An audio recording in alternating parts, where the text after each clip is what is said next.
HUIZ stock analysis and HUIZ stock prediction. Is it a buy right now? Watch this 1 minute video till the end to find out. Looking at HUIZ Holding Limited, everything is green here in this watch list, right? Even this 7% now. But let's look at the broader picture, because not a lot of people do such things. They do not zoom out to see where they exactly are.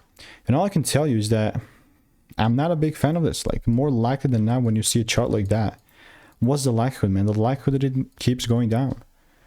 And again, I'm not trying to be that prick, that bad prick, bro, but like, if I see that shift, there's nothing stopping me from taking it further down.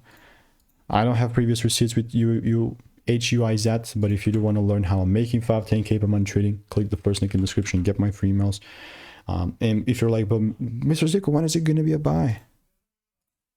Well, maybe if I see breaks above $3.5, right? But if you do want to learn how I'm making 5-10K per month trading, click the first link below. It's free insights, and I'll see you in the next one. Goodbye.